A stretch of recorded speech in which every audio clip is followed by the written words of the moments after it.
I want to ask you something, and I want you to really sit with it. Have you ever found yourself in a therapy session, or reading a book like this one, or lying awake at 3 a.m. thinking about your childhood, and feeling like you understand everything perfectly? You can name what happened. You can describe the patterns. You can trace the lines from then to now. And yet, you still feel stuck. Still the same heaviness. Still the same quiet ache. Still the same sense that something is unfinished. Something you can't quite put your finger on. Here is what I want to offer today. That stuckness has a name. And it's not a failure of understanding. It's not a failure of effort. It's not evidence that healing is impossible for you.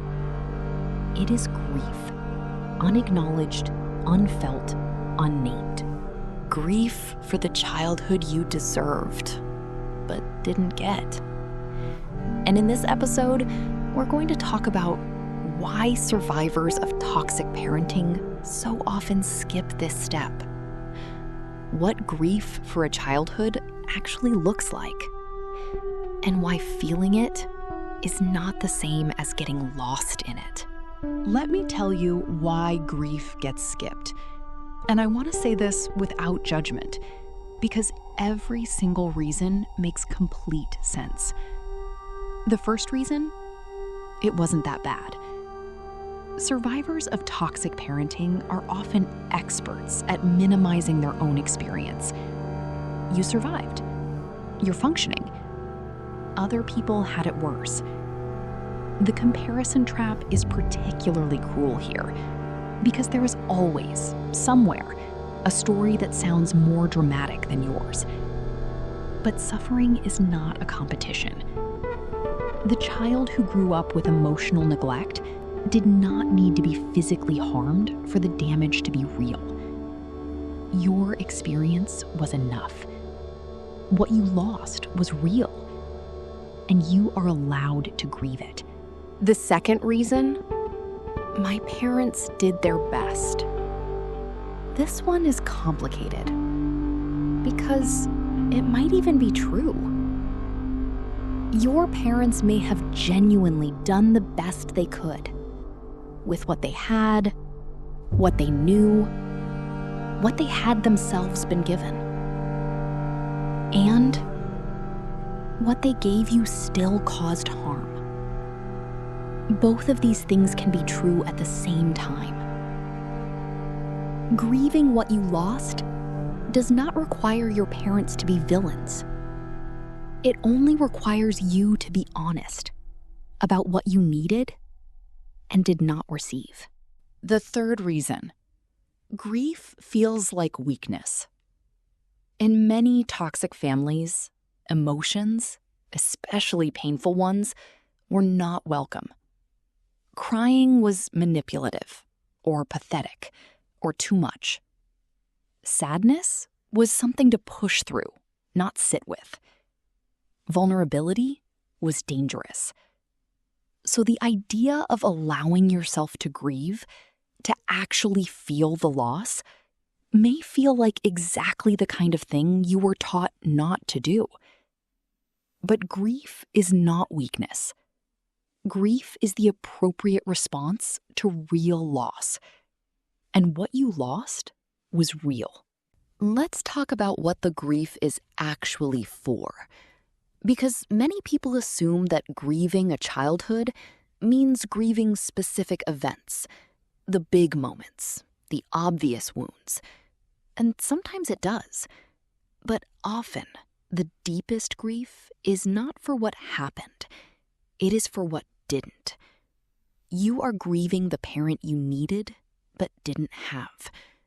Not the parent who existed, but the parent you deserved. The one who would have seen you clearly, who would have made you feel safe in your own feelings, who would have said, "I'm proud of you," without conditions attached, who would have been a shelter instead of a storm. That parent doesn't exist. And grieving them, grieving what could have been, what should have been, is one of the most legitimate forms of grief there is.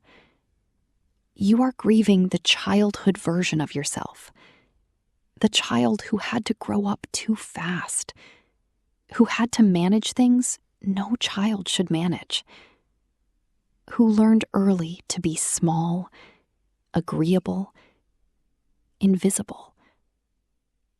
That child deserved better. And grieving on behalf of that child, acknowledging what they carried, is not indulgent. It is one of the most loving things you can do for yourself now. You are grieving the things you didn't get to experience, the safety you never felt at home, the unconditional love that should have been baseline, the childhood that was taken up by vigilance and management.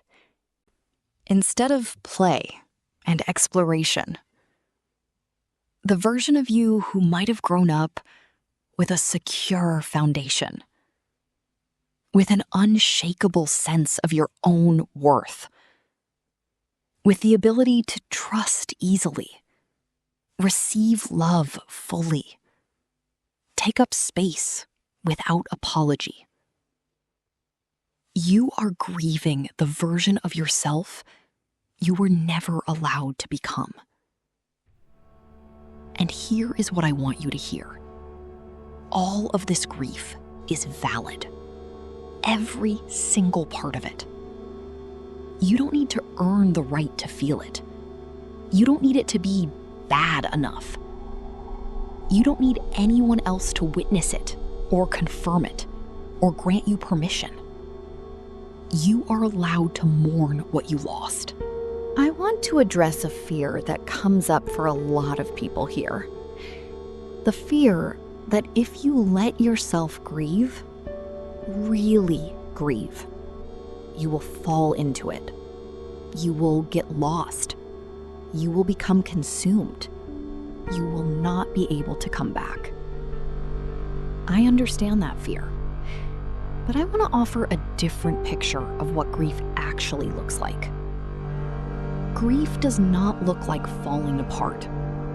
It looks like sitting quietly and allowing yourself to feel something you have been holding at arm's length for years.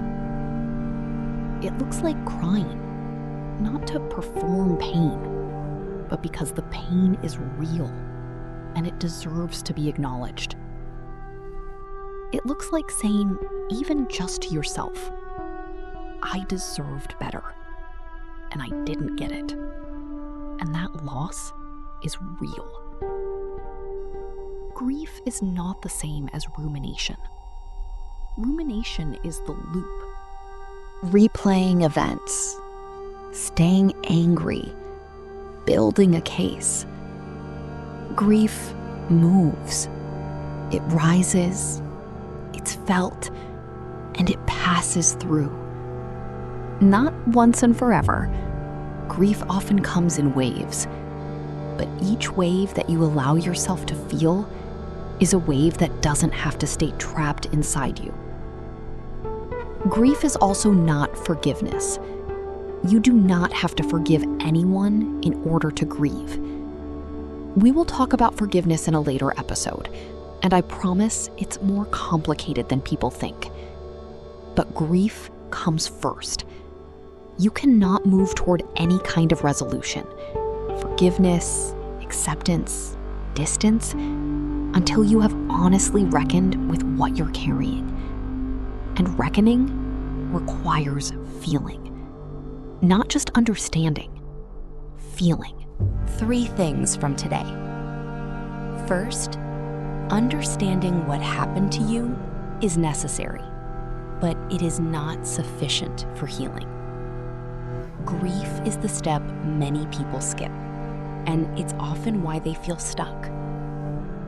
Second, what you're grieving is not just events. It's the parent you needed, the childhood you deserved, the version of yourself you were never allowed to become. All of that loss is real, and all of it deserves to be felt. Third, Grief is not falling apart. It moves. It passes through. And each wave you allow is one that doesn't have to live inside you indefinitely. 7 episodes in, we have covered a lot of ground together. We have named what happened. We have looked at where it lives in your present life. And today, we sat with the grief of it, which is, I think, one of the hardest things to do. To let yourself feel the loss without explaining it away, without minimizing, without rushing to resolution. If you did that today, even for a moment, I want you to know that was brave. In episode 8, we're going to talk about something that lives right at the intersection of grief and anger. Because for many survivors of toxic parenting, grief and anger are tangled together. There is sadness for what was lost, and beneath it, or woven through it, or sometimes surging ahead of it, there is anger. Legitimate, valid, necessary anger. Episode 8 is about that anger. What to do with it, where it needs to go, and why, for survivors of toxic parenting especially, learning to feel anger safely is one of the most important parts of healing. Because many of us were never allowed to be angry. And the anger didn't disappear. It just went somewhere else.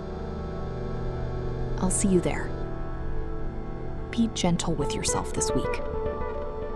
What you're doing takes courage.